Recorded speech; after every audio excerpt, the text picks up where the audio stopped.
Bom, senhores, boa noite. Então a gente vai começar agora efetivamente com mais uma reunião do nosso grupo de estudos em física da ABC2, tá? Nós somos um grupo temático e nas quintas-feiras, a partir das 8 horas, a gente se reúne para fazer o que nós vamos fazer hoje, que é conversar sobre ciência e fé cristã, mais especificamente, como é o caso do nosso núcleo aqui, a gente falar um pouquinho sobre física e funilando ainda mais essas discussões iniciais que a gente está fazendo agora neste ano, agora janeiro, fevereiro e tudo mais, é falar um pouquinho sobre cosmologia, tá?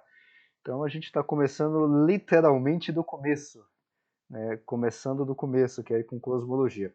Eu vou compartilhar aqui com os senhores a minha tela, os slides, que são esses aqui, tá? Ah, deixa eu ver se abriu aqui direitinho. Vocês estão visualizando? Tá dando para todo mundo ver aí? Beleza. Então, esses slides eu já, inclusive, já até mandei lá no grupo, tá? Mas se alguém tiver aqui e não teve acesso ainda, pode me pedir depois lá no grupo, pelo Zap, por e-mail, fique à vontade, tá? Não, comigo, especificamente comigo, não, eu não tenho nenhuma restrição com relação a repassar aquilo que eu produzo aqui, que é só uma estrutura de conversa, e nessa estrutura, ou nessa conversa que a gente vai ver hoje, é um negócio que a gente acabou vendo, vamos dizer assim, de forma meio periférica nos assuntos anteriores, que é a questão de Big Bang, teoria do Big Bang. Tá? Essa reunião de hoje, na realidade, é um deslocamento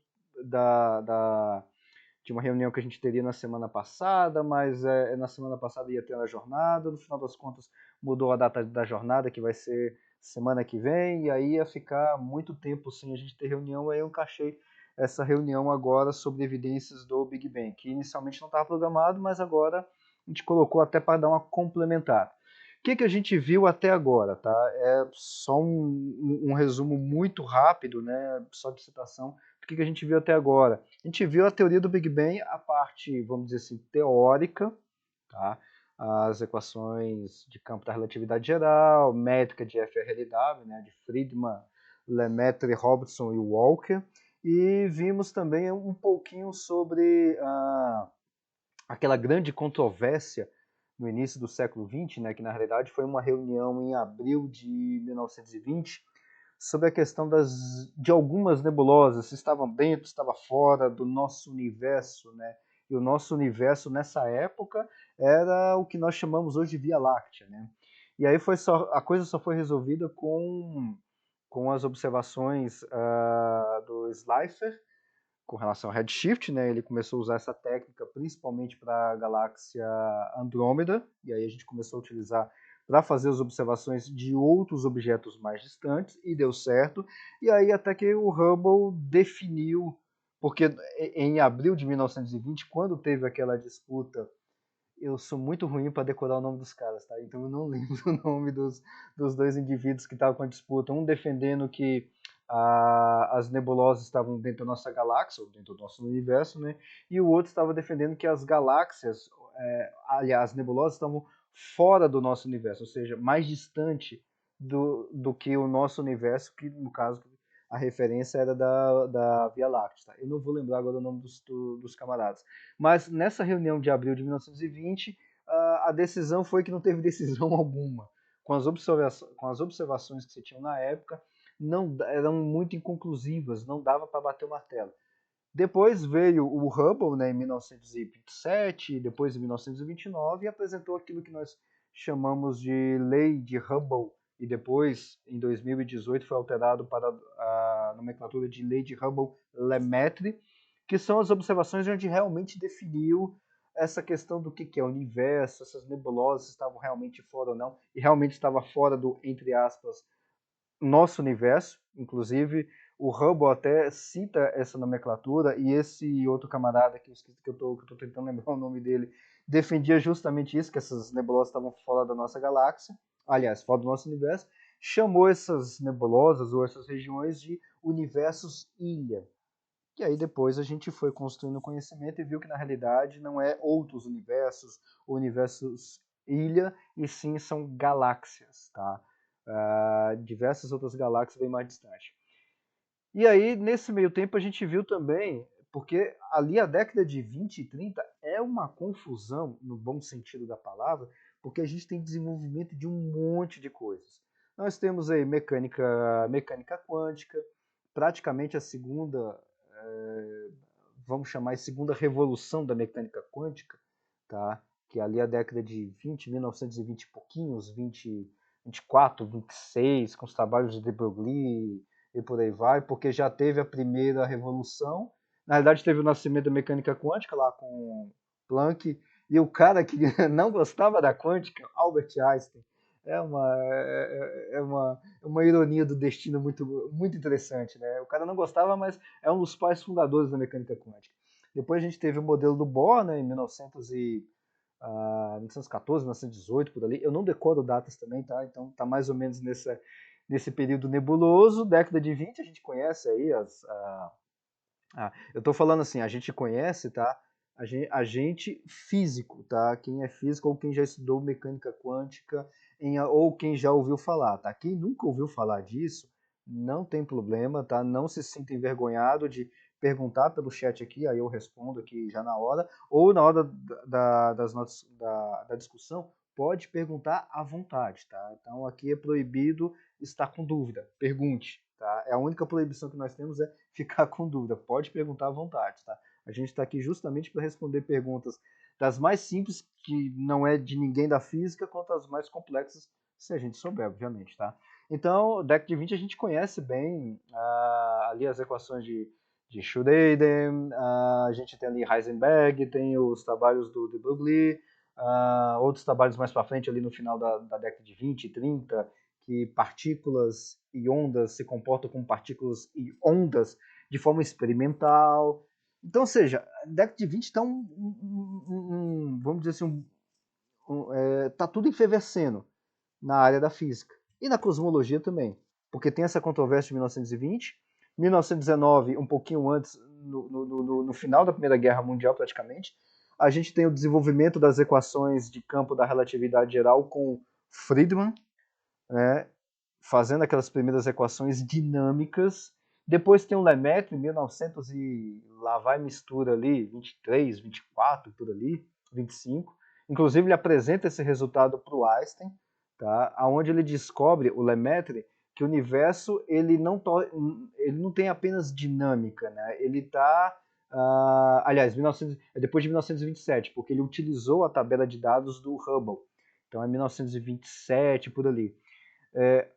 Aonde ele fala para o Einstein, né, é claro que ele já tinha desenvolvido o artigo, né, de 1927, inclusive, onde ele mostra para o Einstein, olha, Einstein, tá aqui, ó, o universo ele não só tem dinâmica de crescer, podendo crescer ou diminuir, como o Friedman tinha mostrado, mas ele está crescendo. Tá aqui, ó, os dados desse cara aqui lá dos Estados Unidos. Só publicou os dados, o Hubble, né, uma tabela de dados. E aí o Lemaitre ele utilizou justamente isso para poder dar uma refinada no modelo que estava construindo. Aí o Einstein até falou, olha, a sua matemática está certinho, porque o Lemaitre ele era matemático. Tá tudo certinho, seus cálculos, suas contas, tá tudo certinho. Mas a sua física, ou seja, a interpretação cosmológica disso é horrível, né? O Celso me relembrou aí, é o Kurtz e o Shapley, tá? O Shapley, vou chamar assim que fica mais bonitinho, não sei a pronúncia exata. É o Kurtz e o Shapley, tá? Kurtz e o Shapley é os dois que acabaram se engalfinhando ali na grande controvérsia que levou uma reunião dos dois na comunidade científica para definir essas nebulosas se estavam dentro ou fora do universo. Obrigado, Celso. É o Kurtz e o Shapley, tá? Então, tem essa mistura toda, aí a gente tem ali em 1929 o Hubble já publicando e criando aquilo que a gente vai chamar depois de lei de Hubble, e mais recentemente lei de Hubble-Lemaitre, por causa das contribuições do Lemaitre de 1927, contribuições teóricas baseadas em observações do próprio Hubble, inclusive. Tá, e aí a gente termina, e aí depois tem as contribuições teóricas que a gente já citou, a gente já trabalhou isso, do Hobson e do Walker até 1900 eu sempre esqueço a data, 36, 37. E finalizou aí a base teórica de equações da métrica de FRLW, ali com o Walker, em 1977. Depois, na década de 40, a gente vai até comentar um pouquinho sobre isso, a gente tem mais desenvolvimento teórico, né, com outros camaradas, inclusive com previsões teóricas, com previsões para o pessoal observar aquilo que estava sendo feito nas contas, né? E agora, hoje, a gente vai ver se esses negócios todo que a gente já falou até agora, a teoria do Big Bang, essas equações, essas coisas todas, tem algum sentido ou tem alguma base observacional, tá? Talvez muita gente já saiba de tudo isso que eu vou falar aqui, tá? São poucas as evidências que eu separei, que são as, vamos dizer assim, as menos, que são menos complicadas e mais fáceis de entender. Tem outras, mas são mais técnicas e eu não quero partir para coisa muito técnica aqui, porque senão só um, dois vai conversar e todo mundo fica voando, porque nem todo físico domina cosmologia. Isso é óbvio. A gente aqui tem, no meio de nós físicos aqui, a gente tem físico de todo o espectro da física, tá? Então eu não quero falar sozinho ou só ter uma discussão com dois no meio de, no nosso caso aqui, com 12, só dois conversando. Não, eu quero conversar com todo mundo. Então por isso que eu trouxe apenas algumas poucas evidências, tá? Dá para todo mundo entender tranquilamente. Inclusive quem não for da física, eu explico e dá para entender também. Então o objetivo é algumas evidências do que eu quero falar hoje, algumas evidências observacionais da teoria do Big Bang, que eu vou chamar de bebê.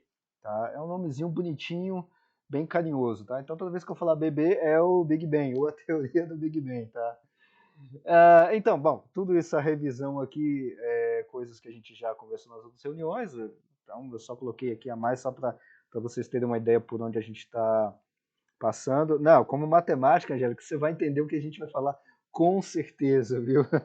Com certeza você vai entender perfeitamente o que a gente vai falar, viu? Pode ficar tranquila com relação a isso, viu? Bom, então, fundamentos teóricos, tá aqui as equações de campo da relatividade geral, né, as tradicionais, e eu sempre estou utilizando esse costume agora mais recentemente, colocando o lambda, né, a constante cosmológica, o maior erro de Einstein, que na realidade é o maior acerto, ou foi um erro que a gente está corrigindo agora? Não sei, está uma confusão, porque tem um negócio que está fazendo com que o universo se expanda e ninguém tem a menor ideia do que é isso. Mas a gente deixa constante aí. Só um parênteses, por que a coisa está confusa? Porque se a gente considera, a gente pode conversar isso mais para frente, se a gente considera apenas vácuo como sendo responsável pela expansão do universo, a gente calcula lá na teoria quântica de campos, uma área da física, quanto de vácuo que a gente tem. A gente anota o valor. E a gente vai aqui nas equações de campo da relatividade geral e vê quanto de constante cosmológica a gente precisa ter para que o universo se expanda do jeito que está se expandindo. A gente vai lá e anota valor. A diferença do valor calculado pelas equações de campo da relatividade geral e o valor calculado pela teoria quântica de campos do que a gente tem de vácuo no universo são valores diferentes, da ordem de 10 elevado a 120. Então, assim, não é que dão valores divergentes, não é que alguém errou, como a gente gosta de brincar com o engenheiro, arredonda para 10 que aguenta, arredonda pi para 5 que vai aguentar. Não, 10 elevado a 120 não é erro, é um problema fundamental. Tem um problema gigantesco no meio disso, tá? E o nome desse problema que a gente não sabe do que está acontecendo, a gente chama de energia escura, tá? Conceitualmente a gente chama de energia escura, tá? Então é só para a gente se habituar ao que significa esse lambda, que eu sempre vou colocar ele. Lei de Hubble-Lemaître está aqui, equação de primeiro grau, tudinho bonitinho. Aqui você tem a velocidade, tudo em função de tempo. Inclusive a constante de Hubble está em função do tempo. Mas pera, é constante ou ela é uma função? Então, tem uma outra confusão, uma crise na cosmologia hoje em dia. Tá uma maravilha a gente viver na época que nós estamos dentro da cosmologia, tá? Muita coisa para se fazer, muito trabalho. Viu? Porque a gente mede a constante de Hubble para radiação cósmica de fundo e dá um valor. Você mede a constante de Hubble para supernovas do tipo 1A, que é uma supernova é a morte de uma estrela, tá?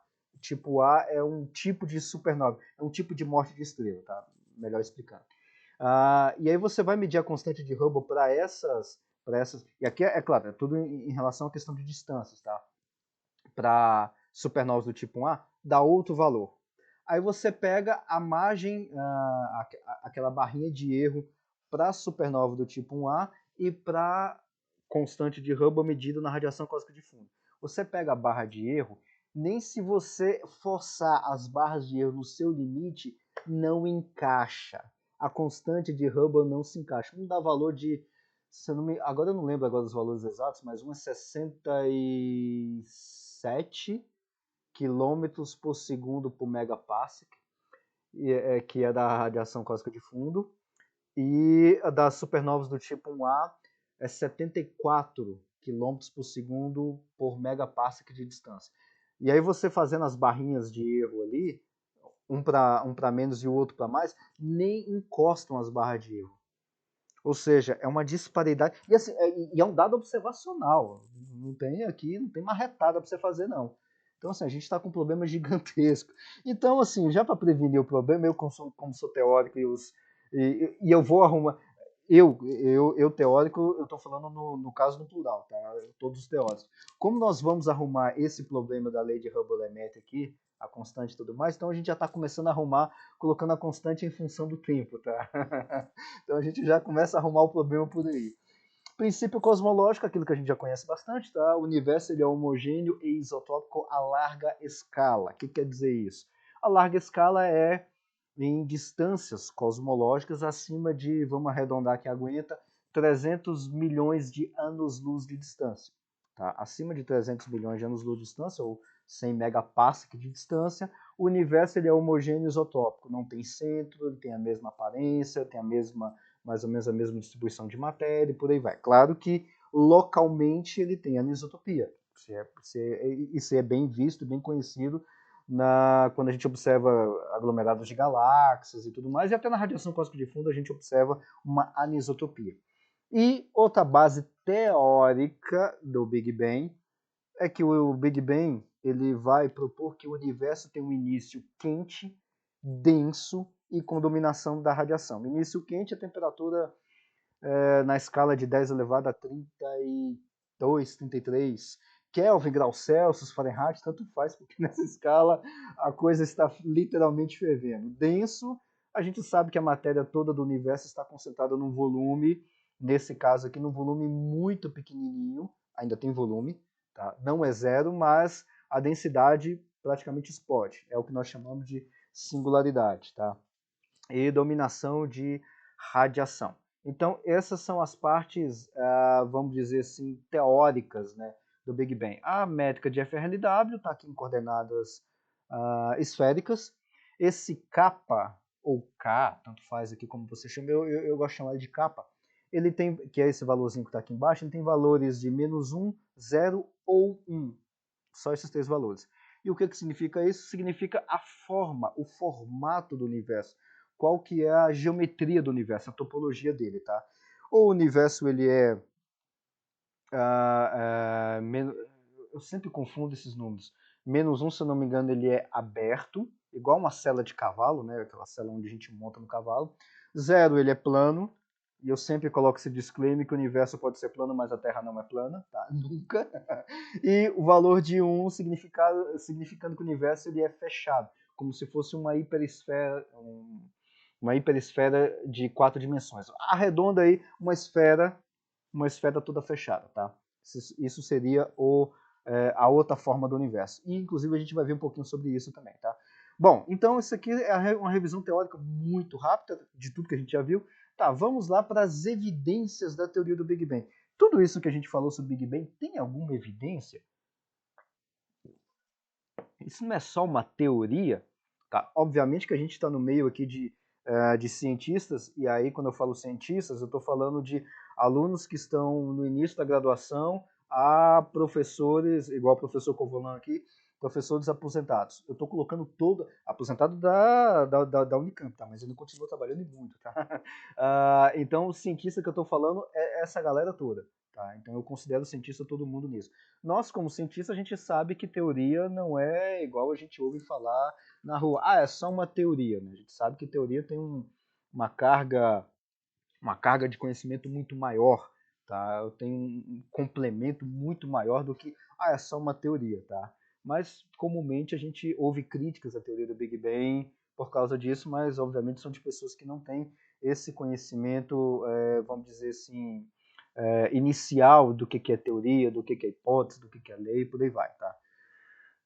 Bom, evidência, e aqui eu coloquei uma evidência indireta, essa por minha conta, tá? Que tem, você pode olhar assim, poxa, mas isso não é bem uma evidência da teoria do Big Bang, porque isso é tirado da conta, mas a conta pode ser tirada da observação, então tem esse joguinho, por isso que eu coloquei esse ponto de interrogação. Será que pode ser uma evidência indireta? Depois a gente vai subir para outras evidências. O que isso quer dizer? Bom, trazendo novamente lá a métrica de FRDW, está aqui, coordenadas cilíndricas, tá?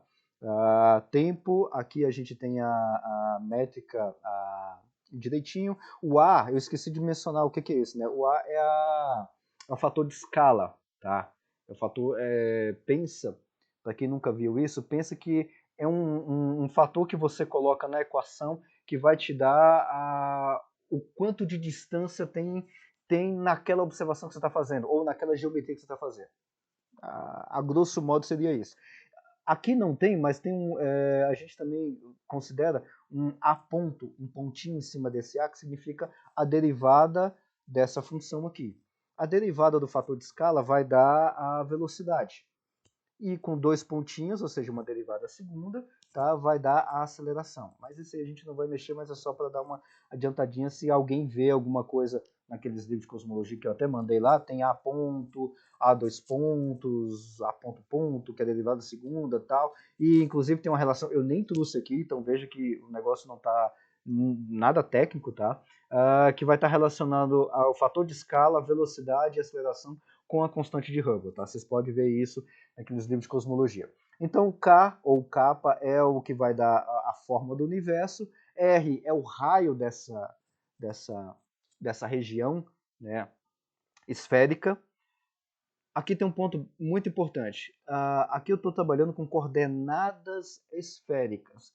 Ou seja, eu estou considerando um universo, a forma que eu estou observando o universo em coordenadas esféricas. Não significa necessariamente que o universo seja uma esfera. Tem uma diferença muito grande disso, tá? Coordenadas é uma coisa e como que é realmente o objeto que eu estou observando é outra, tá?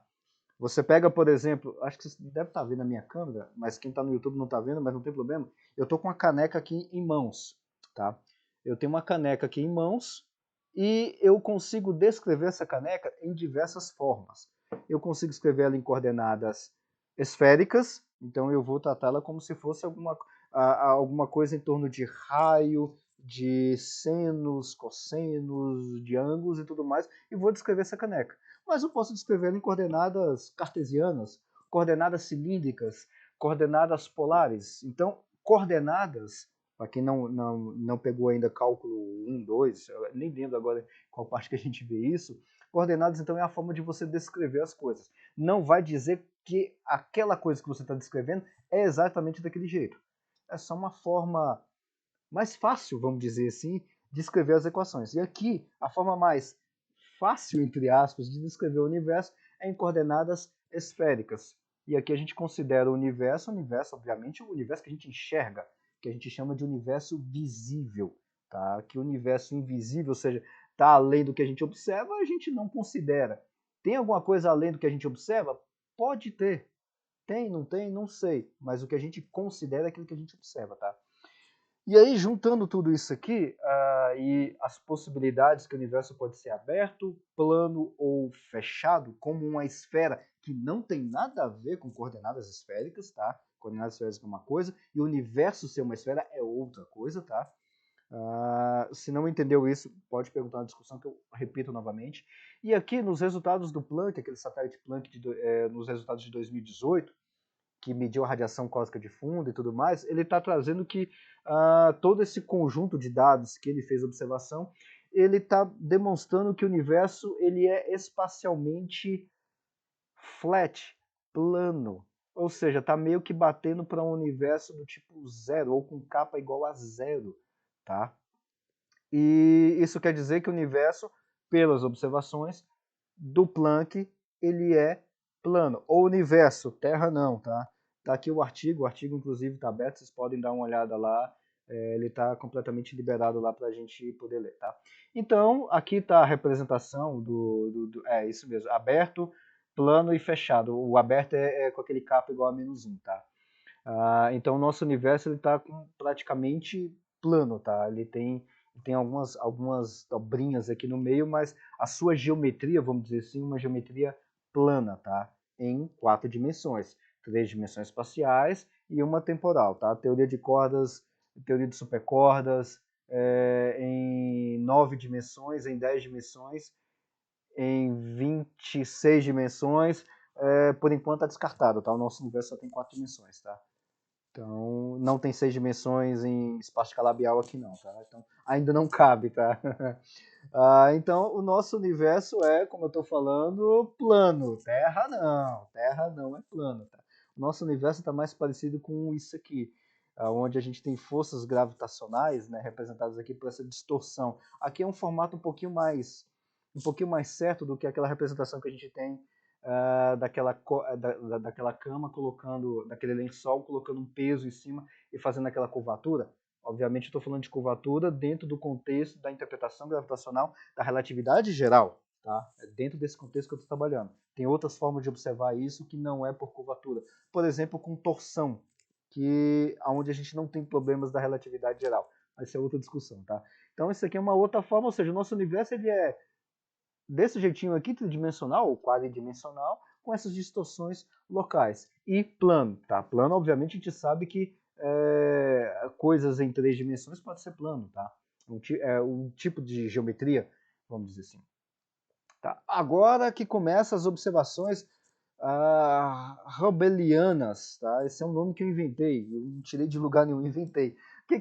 Como assim observações Hubblianas? Tá? São as observações que vêm lá do Hubble, que resolveu aquela parada lá entre deixa eu relembrar o nome dos casos que eu já até esqueci de novo, o Curtis e o Shapley, tá? Que galáxias estão, vamos falar agora modernamente, estão dentro da nossa galáxia ou estão mais distantes, essas nebulosas, né? Então o Hubble resolveu essa disputa, né, essa controvérsia, em 1929 com esse gráfico, tá aqui, eu tenho inclusive o artigo dele, eu acho que o artigo tá aberto, mas se alguém quiser depois ler o artigo que tá esse gráfico do Hubble aqui, me pede que eu mando. Então tá aqui, você tem distâncias e você tem velocidade no Y, a velocidade aqui é quilômetros por segundo, tá? Ou seja, essa galáxia aqui que ele observou está nessa distância com esta velocidade. Esta outra galáxia está um pouquinho mais distante e tem uma velocidade um pouco maior. E aqui a gente tem a lei de Hubble-Lemaître, uma equação de primeiro grau, onde a gente faz o ajuste dessas observações em uma reta. E a inclinação dessa reta aqui vai dar a constante de Hubble. Porque com a constante de Hubble a gente faz tudo dentro de cosmologia, tá? Por isso que a gente está em crise hoje em dia. A gente não tem constante de Hubble, então a gente está em crise. A gente não sabe mais quase nada. Obviamente a gente sabe muita coisa, né? De tamanho do universo, idade do universo e por aí vai. E aqui são outras observações hubblianas, só que mais recente. 42 galáxias de 1998, onde a gente começou a desandar tudo e observou que o universo não está apenas se expandindo, mas está se expandindo de forma acelerada. É aquele negócio lá é aquele negócio que a gente não sabe o que é energia escura. Tá? Em outras palavras, seria o seguinte, a gente está fazendo observação de galáxias que, vamos voltar aqui aqui que tá fica um pouquinho mais fácil de ver. A gente está observando, aqui é claro, aqui tem, acho que são 22 galáxias que o Hubble observou, muito pouco. Aqui são 42, é um pouquinho a mais. Tá? A gente está observando galáxias hoje, 2021, que deveria estar bem perto aqui dessa reta, né, pertinho aqui, tem as barras de erro e tudo mais, que deveria estar aqui para continuar como reta, para continuar como uma expansão constante. Só que, para nossa alegria ou para nossa tristeza, as galáxias estão com uma velocidade maior, dada a distância. Ou seja, quando a gente está medindo lá, elas têm uma velocidade maior. E aí, quando a gente faz lá a parte da derivada, né, da reta e tudo mais, está dando uma derivada positiva, está tendo uma aceleração. É como se a galáxia estivesse acelerando, porque naquela distância ela tem que ter aquela velocidade. Eu vou chutar números aqui porque eu não sei de cabeça, mas ela tem que ter, aquela galáxia que eu estou observando, ela tem que ter 1000 km/s de velocidade de afastamento de mim. Só que eu estou fazendo aqui as contas do redshift e tudo mais, ela não está com 1000, ela está com 1500 km/s. Não, mas não é para estar com 1500, é para estar com 1000. Ou seja, ela está com a velocidade maior dada a distância que ela está. Porque naquele setor ali de distância, ela deve estar com 1000, não com 1500. Então ela está com uma aceleração maior. Então essa coisinha a mais, que é o que está fazendo, ou sei lá o que, porque a gente não observa, a gente mede velocidades. A grosso modo a gente mede redshift, né? Mas vamos arredondar aqui que aguenta, o universo aguenta. A gente está medindo velocidades de galáxias, a dada uma distância só. Não está medindo isso. E a gente está vendo que tem velocidades maior. Por quê? Não sei. Não dá para escrever isso no artigo. Então escreve energia escura. Por isso que a gente está nesse dilema todo, nessa grande dificuldade nos dias atuais. Aí que a gente tem outras 329 supernovas do tipo 1A, tá? Que segue direitinho as observações de Hubble, ainda tem uma reta aqui, mas, para nossa tristeza ou alegria, tem aceleração, tá? Tem aceleração. Aqui também demonstra que o universo, desde o seu início, desde o seu passado mais longínquo até os dias atuais, ou até um certo momento no universo, respeitou a lei de Hubble-Lemaître perfeitinho, mas agora tem uma derivada positiva aqui. E a coisa está desandando. E para melhorar ainda mais, a gente não sabe para onde é que isso está indo, tá? Aqui tem um outro gráfico de... esqueci de anotar a data, mas se não me engano é de 2018. Tá? É claro que aqui está numa outra forma, né? Uma forma exponencial. Exponencial logarítmica. Eu sempre confundo as duas, tá? Mas é uma dessas duas formas, tá? Mas ainda continua valendo a lei de Hubble. Até um certo pontinho, porque o negócio aqui, ó, essa aqui já destoou. Essa aqui ainda está batendo a margem. Essa aqui já está fora. Essa outra também já está fora. Tá? Que é o tal do universo se expandindo de forma acelerada. Outra evidência, então, essa que é bem conhecida também, é o que eu estou chamando de teoria alfa-beta-gama. Tá? Mas quem inventou essa brincadeira aqui não fui eu. Tá? Quem inventou esse nome alfa-beta-gama também não fui eu. Foi se eu não me engano, foi o Gamow. O professor Covolan que ele conta muitas histórias e eu aprendi justamente com ele alguma dessas histórias aqui que eu vou citar muito rapidamente, depois ele pode até complementar ou corrigir algumas coisas aí do que eu falar, tá? Tá, mas o que é isso, tá? Isso aqui é o seguinte, é que na década de 40, 1946, 48 e 49, o Alfer, Hermann e Gaumont, junto com o Bethe, tem beta, não tem beta? Aí é o nome de um cara, tá? Entra no meio dessa brincadeira toda que aí, tá? Eles publicaram alguns artigos falando sobre a questão da expansão do universo e a origem dos elementos químicos, tá? Toda a origem química, o que é isso? É a origem dos átomos, tá? Porque, veja, a gente já tinha a teoria do Big Bang bem estabelecida em 1977, métrica de afinidade e tal, Lemaitre, tudinho bonitinho, o universo começou ali um ponto extremamente quente, denso, com dominação de radiação, a gente tem ali o Lemaitre fundando a cosmologia quântica muito tempo antes do Wheeler e do DeWitt, tá? A gente precisa colocar a mecânica quântica, em 1931 um artigo lá na Times, se eu não me engano, eu tenho essa citação aqui, tá? Aliás, eu tenho inclusive o artigo onde ele cita isso. Nós precisamos utilizar a mecânica quântica lá no início do universo porque as coisas são muito pequenininhas lá e mecânica quântica trata de coisas pequenas. Então, um camarada que eu considero como inaugurou a cosmologia quântica é também o pai da teoria do Big Bang, o Lemaitre, tá? Então a gente tem tudo isso.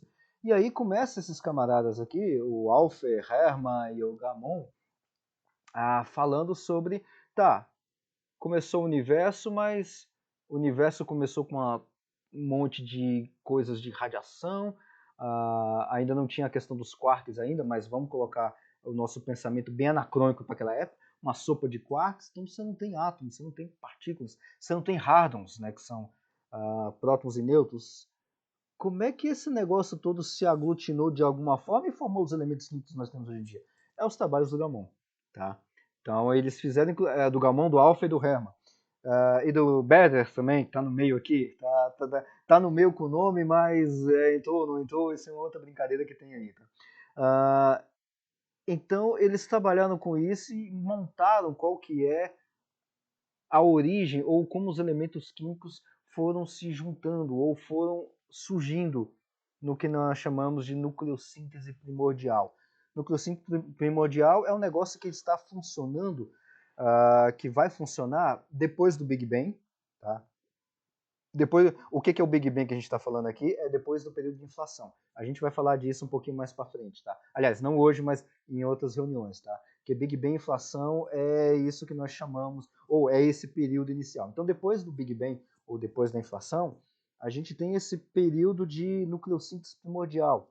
Nos primeiros minutos ali do universo, os 100 primeiros segundos, a gente tem a formação de hidrogênio e hélio, e ao longo do passado dos anos, a gente tem a formação de outros núcleos, atômicos, tá?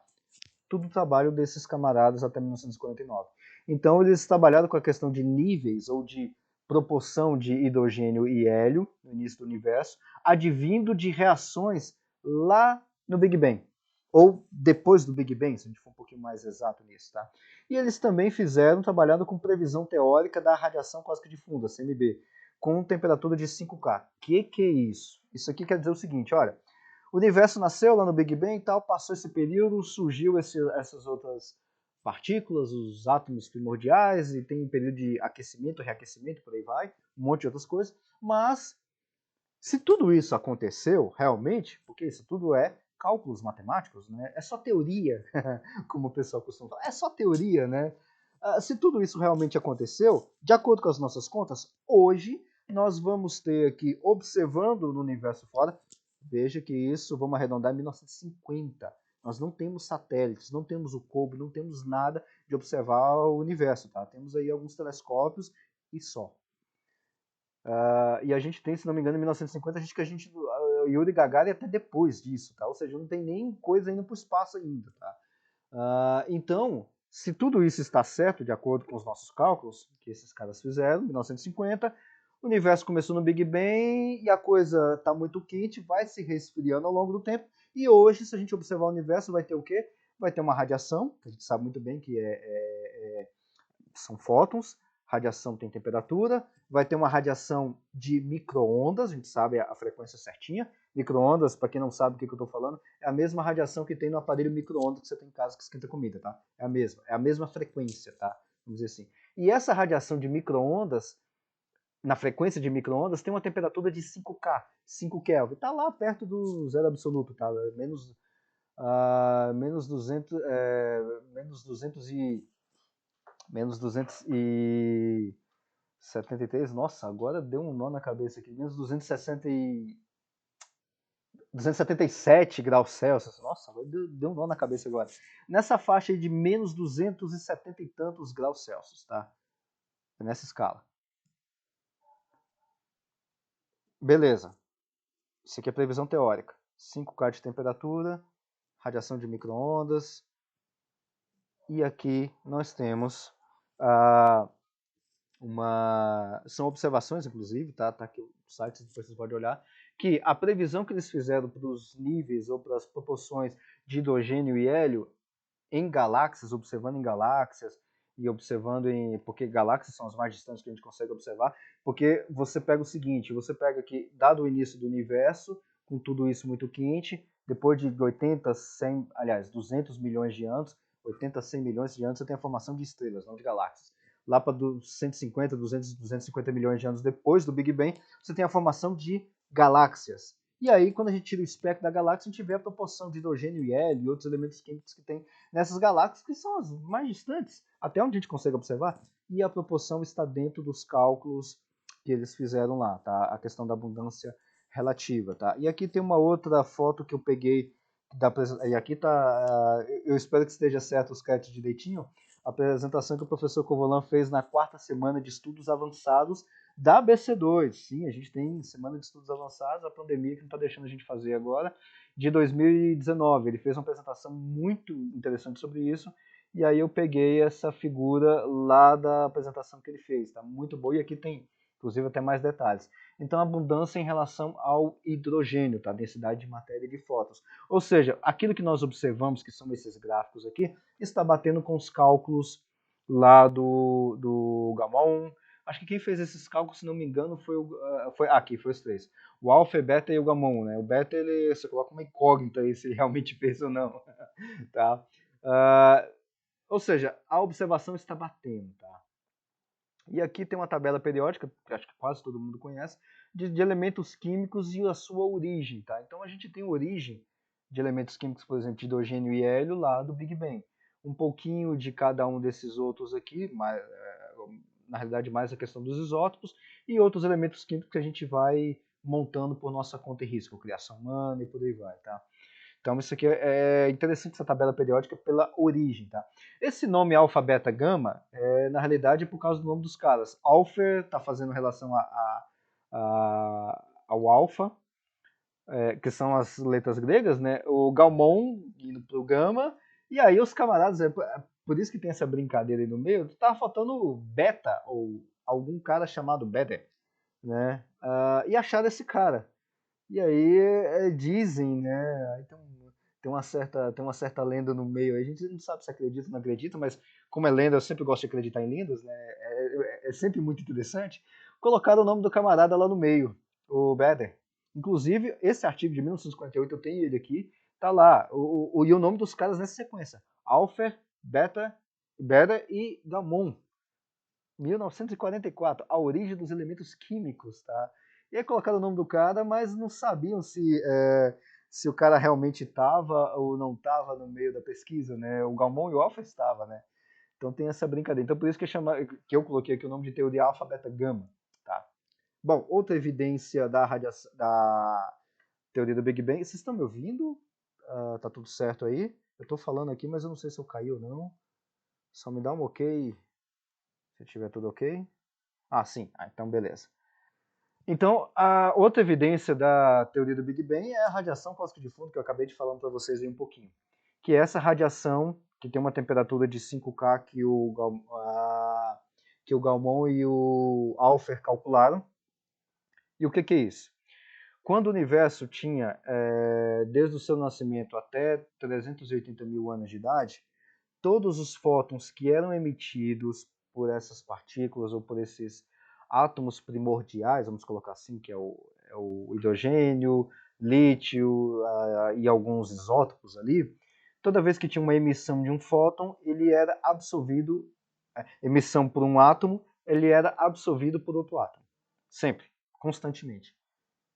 Então, você não tem, se você for olhar com um telescópio, e aqui é claro que eu estou falando de olhar no sentido eletromagnético, porque hoje em dia a gente tem que fazer esse disclaimer, tá? Você está olhando para o universo, tá? Você está olhando em quê?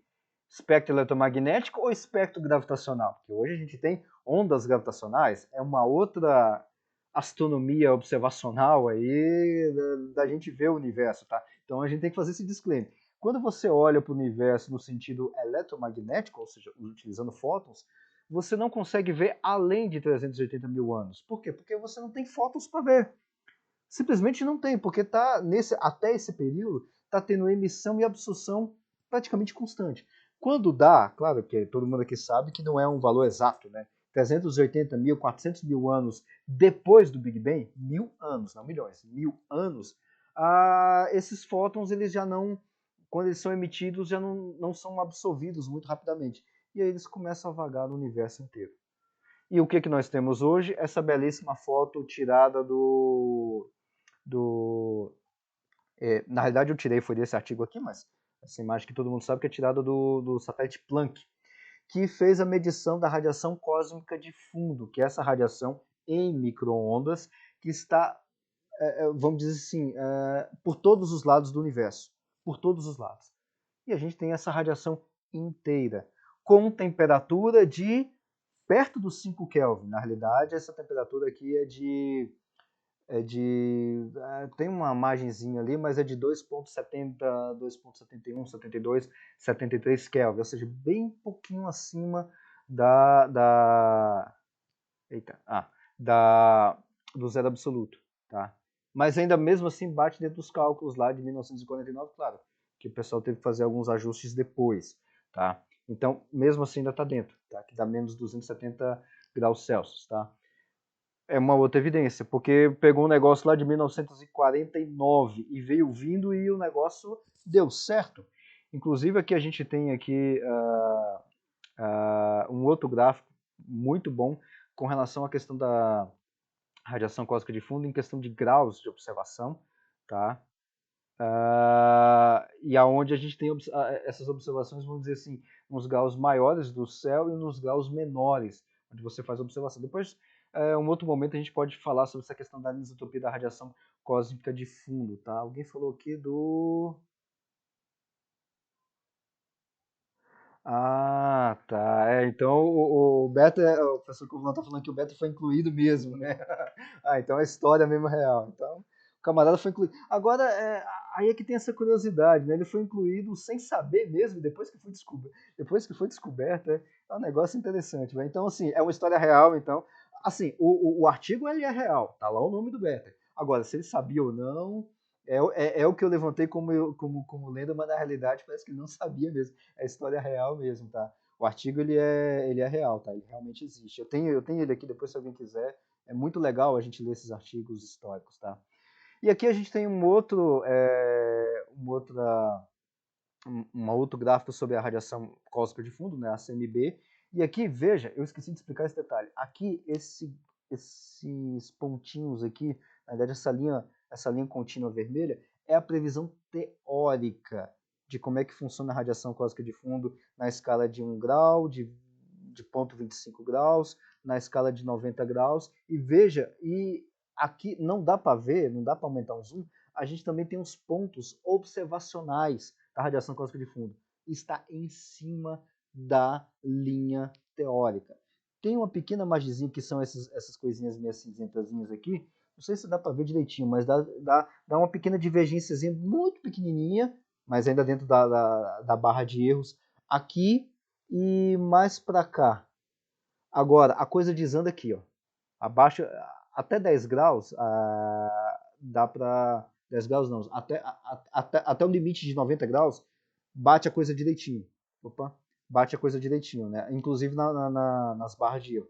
Abaixo de 10 graus, aí a coisa desanda, porque você tem uma anisotropia que não é explicada por nenhum modelo. Tá? A teoria do Big Bang não consegue explicar isso. Teorias de inflação, que não é teoria do Big Bang, que a gente pode falar depois, são acopladas para tentar explicar essas coisas aqui, tá? Aqui tem novamente, aqui talvez seja até mais fácil de ver, essa azul aqui é o previsto, tá? E os pontinhos vermelhos são as observações. Veja que até 30, até nessa faixa de 30 aqui, até por aqui assim, dentro das barreiras, a coisa funciona que é uma maravilha. Depois disso, a coisa desanda, tá? Por que desanda? Ao que tudo indica, por causa de efeitos quântico-gravitacionais lá no início do universo, que faz aquela anisotropia da radiação cósmica de fundo. Beleza, tá resolvido, a gente já sabe qual que é o problema. Não, a gente não tem uma teoria de gravitação quântica funcional. Funcional, que eu quero dizer, é a parte teórica e a parte observacional prontas. Porque a parte teórica, até eu trabalho com isso, mas a parte observacional tá um pouquinho complicada, viu? Tá, então é isso que eu tinha preparado até agora para vocês, ou seja, a radiação cósmica de fundo, a teoria alfa, gama e alfa, beta, gama, tá? Que é lá do Alpher, do Better, que realmente está incluso lá no meio, e o do Gaumont, tá? Aí as observações Rubelianas, tá? Rubelianas, que é a questão da expansão do universo, tá? E a questão do formato, da geometria do universo, que apenas o universo e não a Terra é plano, tá? Tá, mas o que quer dizer tudo isso que nós falamos em termos teológicos, tá? Claro que a gente viu aqui só física até esse ponto aqui. A parte teológica vamos dizer assim, dá para encabeçar ou dá para embasar justamente esse versículo de Hebreus 1:3, que está falando justamente do Criador de toda a criação, e aqui eu destaquei esse ponto aqui, que ele sustenta, ou ele é o sustentador de todas as coisas, e aqui o sentido de todas as coisas é realmente de tudo que existe pela palavra do seu poder.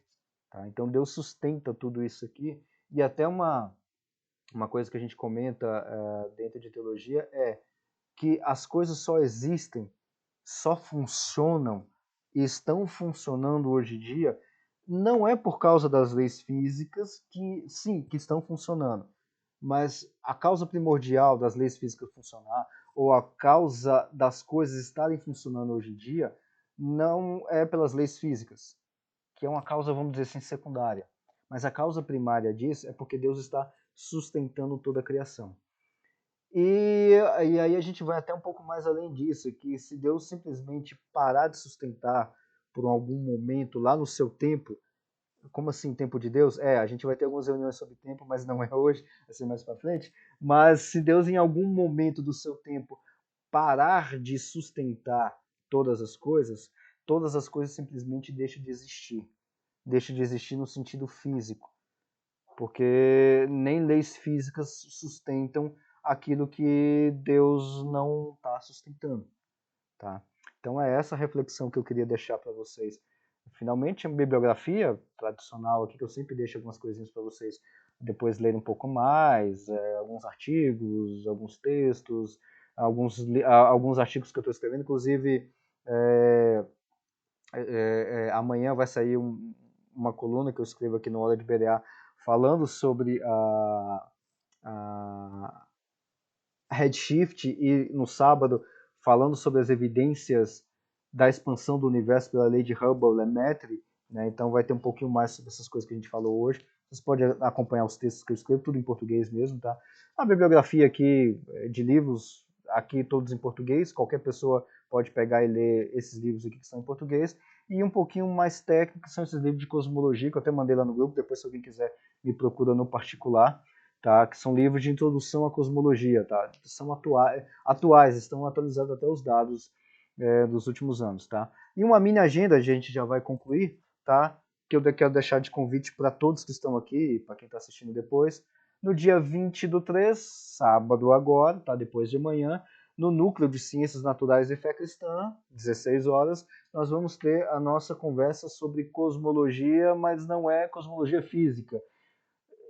Eu não vou colocar esse nome, mas você pode subentender de cosmologia bíblica, tá?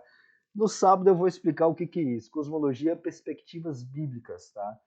No dia 23, na terça-feira, no grupo de estudos aqui de Brasília, que também está sendo online, eu vou falar da parte 2, vamos dizer assim, sobre Gênesis 1 e a criação do mundo. E está sendo uma discussão muito mais teológica e bíblica.